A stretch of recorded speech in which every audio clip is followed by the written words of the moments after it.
pada episode sebelumnya menyisakan Sultan Nureddin ditusuk oleh orang yang diduga pengkhianat. Sedangkan di tempat lain, Salahuddin dijebak Suriah Hatun dan dipertemukan dengan Gabriel. Namun pada kenyataannya situasi berbalik. Diceritakan sebelum pergi, Salahuddin telah memerintahkan sebagian orang-orangnya untuk membackup-nya. Alhasil ketika dia dikepung oleh pasukan Gabriel, orang-orangnya itu yang menyelamatkannya. Suriah Hatun menyesal karena telah ditipu oleh Gabriel. Hilal saudaranya tetap tidak dibebaskan meskipun ia telah menuruti perintah Gabriel. Nusreddin beruntung, setelah menikam Sultan, dia berhasil kabur karena memanfaatkan situasi tentara salib tiba-tiba menyerang. Begitu juga dengan Victoria dan Grandmaster, mereka juga memanfaatkan situasi ini. Sementara itu, meskipun telah ditipu oleh Suriah Hatun, Salahuddin tetap melindunginya. Gabriel menganalisa jika pasukannya akan kalah, untuk itu ia memutuskan untuk mundur dan membawa serta Hilal. Sementara sebagian yang lain menyelamatkan Sultan Nureddin. Sirkuh ditugaskan untuk mengejar pelakunya serta membawa kembali Victoria dan Grandmaster. Diperlihatkan Turansah bersembunyi dalam pelariannya. Di sisi lain, Fatmah Hatun menjawab pertanyaan Bera Hatun bahwa Salahuddin memang anaknya, tapi hanya anak persusuan. Bera Hatun mengaku tidak percaya ia akan terus menyelidiki ini. Dalam pelariannya, Nusreddin justru bertemu dengan Gabriel. Terpaksa ia mengaku jika baru saja menikam Sultan Nureddin dan kini menjadi buronan. Keduanya akhirnya sepakat untuk beraliansi, menyelamatkan Victoria dan Grandmaster. Sementara itu, Turansah beberapa kali kepergok, namun ia menolak menyerah karena menganggap dirinya bukanlah pengkhianat. Di perjalanan, Sirkuh bertemu dengan Salahuddin dan menceritakan apa yang menimpa ayahnya. Tentu hal itu membuat Salahuddin semakin terpukul. Terlebih Sirkuh menambahkan jika ayahnya kehilangan banyak darah. Salahuddin lantas menyalahkan Suriah Hatun atas apa yang ia telah perbuat. Akibat cekcok kecil ini, Suriah Hatun disuruh kembali ke sukunya. Nusreddin memarahi putranya karena dia yang memulai aliansi dengan Gabriel. Sekarang nasib mereka berada di tangannya. Ayyube sedang menggelar kajian bersama jamaahnya. Selain melakukan doa bersama, ia juga mengisi ceramah. Namun belum usai kegiatan itu, ia mendapatkan kabar bahwa Sultan terluka parah. Tentu Ayyube sangat kaget sambil bertanya-tanya apa yang sebenarnya telah terjadi. Nusreddin terus diliputi kepanikan. Dia bersama istrinya menunggu kabar terbaru dari Sultan. Melike Hatun pun syok melihat keadaan suaminya. Semua terlihat sibuk untuk memberikan pertolongan. Nusreddin mulai berandai-andai jika saja Sultan Nureddin nanti wafat. Mengingat ia menyaksikan dengan mata kepalanya sendiri jika kondisi Sultan sangat parah. Kejadian ini sendiri membuat pemerintahan goyah. Ditambah lagi Nusreddin menyebarkan fitnah bahwa pengkhianat itu adalah Turansah. Dia juga yang melukai Sultan. Dalam sebuah kilas balik memperlihatkan bahwa Nusreddin sengaja membuka pintu penjara Turansah agar ia bisa bebas. Sementara itu, Turansah sendiri terus bertindak konyol. Dia menghadang Gabriel sendirian demi membalaskan dendam saudaranya. Beruntung terjadi penyerangan yang menyelamatkan nyawanya. Dalam situasi yang rumit, Bara Hatun mempengaruhi Melike Hatun bahwa semua ini adalah salah Salahuddin. Jika saja ia menuruti perkataan ayahnya, maka tragedi ini tidak akan terjadi. Nusreddin mengancam putranya untuk tidak memberitahukan rahasia mereka kepada siapapun. Sebab jika ini bocor, maka hidup mereka akan berakhir. Melike Hatun ikut-ikutan menyalahkan Salahuddin. Menurutnya, ia harus bertanggung jawab jika terjadi sesuatu pada Sultan. Di tengah pelarian, Grandmaster terkena panah. Agar tidak membebani, ia menyuruh Victoria pergi sendirian, namun dia menolak. Di sisi lain, Sirkuh juga sedang mengejar mereka. Namun ia menyadari bukan hanya dirinya yang menginginkan mereka, melainkan juga tentara salib. Bera Hatun memberitahu suaminya jika ia tidak akan berhenti menyelidiki hubungan Salahuddin dengan Fatmah Hatun. Terlebih saat ini, semua orang percaya kepada fitnah bahwa pelaku penikaman adalah Turansah. Melihat ayahnya terbaring di ranjang kematian, Salahuddin merasa bersalah. Dia bertekad untuk mengupayakan kesembuhannya serta menangkap pengkhianat. Grandmaster mengaku kelelahan. Ia menyuruh Victoria untuk pergi meninggalkannya. Baru sebentar ditinggal, Grandmaster ditemukan oleh prajurit Sultan. Namun tak lama kemudian Victoria berubah pikiran dan kembali menyelamatkan Grandmaster.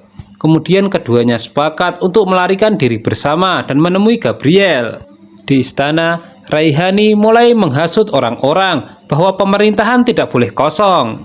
Dan yang berhak mengambil alih adalah Nusreddin, tidak lain adalah saudara Sultan sendiri. Gabriel kesal, di tengah pencarian ia dihentikan oleh Raja Balwin.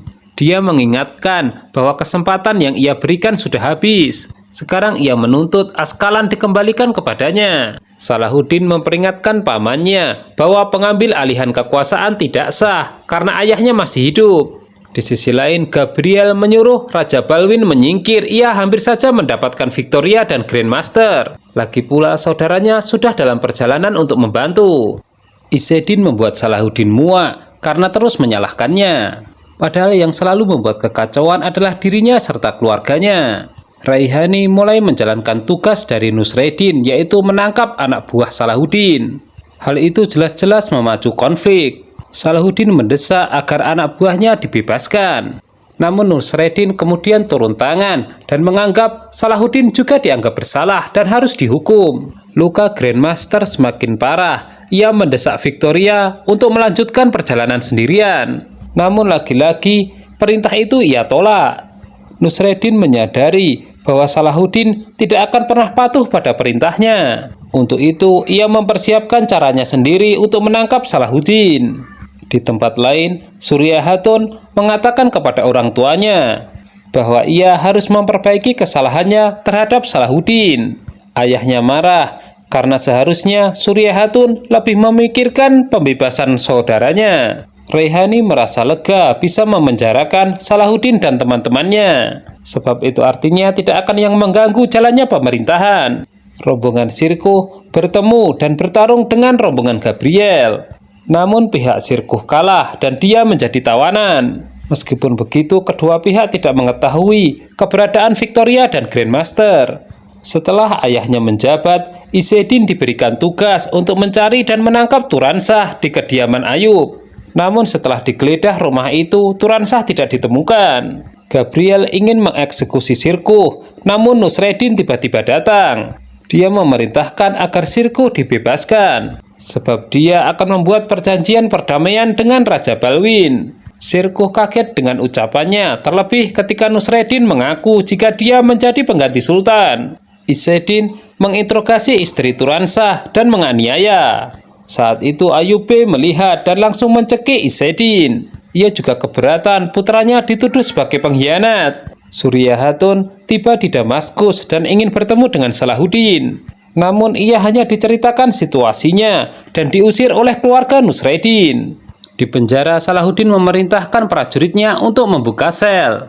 Namun jawaban prajuritnya membuatnya marah karena ia hanya patuh kepada Nusreddin.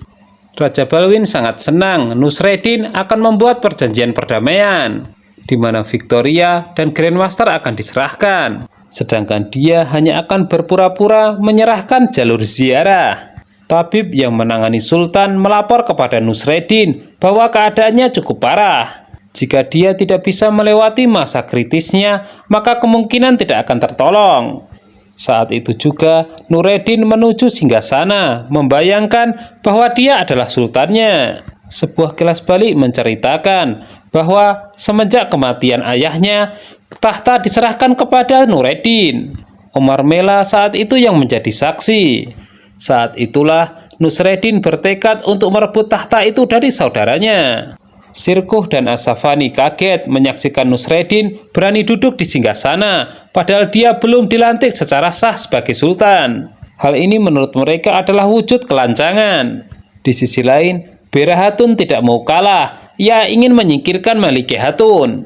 Tentu terjadi perang urat saraf karena Melike Hatun menganggap suaminya masih hidup. Raihani membantu Nusreddin menjelaskan bahwa dalam kondisi seperti ini, pemerintahan tidak boleh kosong. Nusreddin sudah benar mengambil alih karena dia adalah pihak saudara. Sementara itu, Melike Hatun tidak bisa berbuat banyak karena kalah dari Bera Hatun. Dia lalu mengadu kepada suaminya yang tengah terbaring di tempat tidur. Di tempat lain, Omermela memimpin istighosah memohon kesembuhan Sultan. Tiba-tiba terjadi huru-hara di sel penjara. Orang-orang bercadar membebaskan Salahuddin dan teman-temannya. Setelah itu Salahuddin dibawa mereka ke tempat tuan yang telah menyuruh. Salahuddin sempat kaget karena itu adalah Omermela bersama para tetua. Dia diberi gambaran mengenai kondisi istana yang dirusak oleh Nusreddin. Dia membuat keputusan bodoh mengajukan perdamaian dengan Raja Balwin. Nusreddin telah menyiapkan perjanjiannya. Raja Balwin berpura-pura mengikuti arahannya. Akan tetapi dalam lubuk hatinya, ia pasti akan mengingkari. Ketika perjanjian itu akan disahkan, di luar terjadi keributan. Ia memaksa masuk karena menganggap memiliki hak dilibatkan dalam perjanjian. Salahuddin menjelaskan bahwa ia tidak akan menyerah untuk mendapatkan kembali Askalan. Tidak ada perjanjian damai jika keinginannya tidak dipenuhi. Dari situ Raja Balwin yang menyerah dan memilih pergi.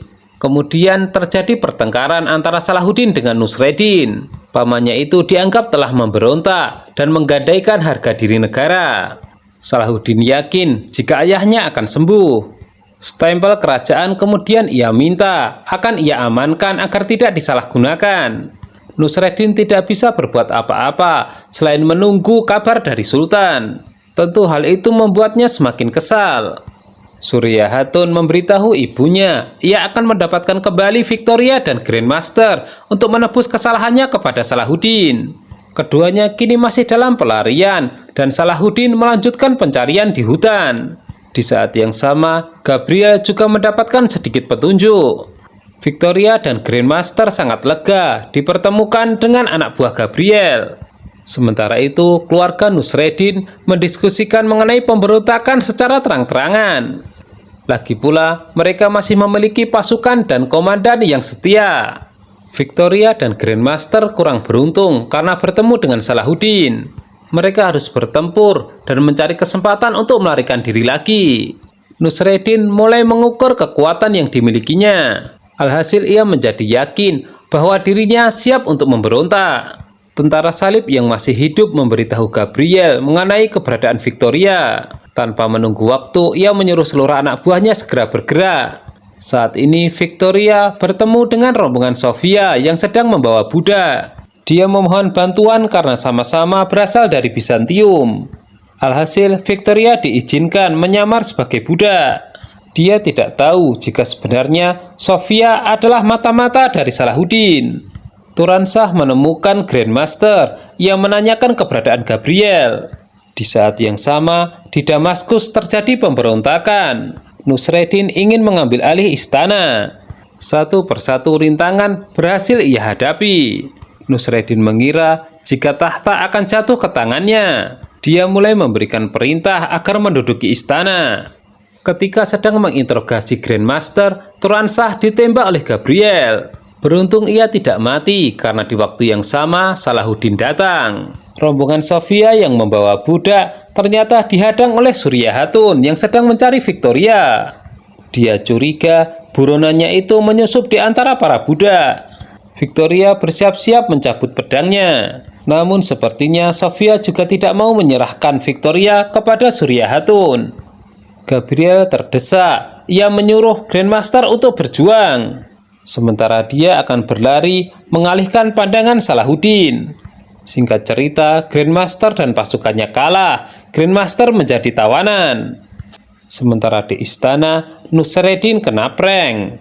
Ketika dia akan mendatangi singgasana, ternyata Sultan Nureddin sudah sembuh. Tentu Nusreddin sangat shock. Ternyata pemberontakannya sia-sia. Pelarian Gabriel berakhir di pinggir tebing. Salahuddin menemukannya, tidak ada jalan lain kecuali duel 1 lawan 1. Dan dalam pertarungan itu, Gabriel terjatuh dari tebing. Nah, apakah Gabriel masih hidup atau sudah mati? Lalu hukuman apa yang akan diterima Nusreddin dari Sultan? Patut kita tunggu jawabannya. Nah, agar tidak penasaran, jangan lupa tonton kelanjutan serial drama ini hanya di Mail Channel ya. Terima kasih.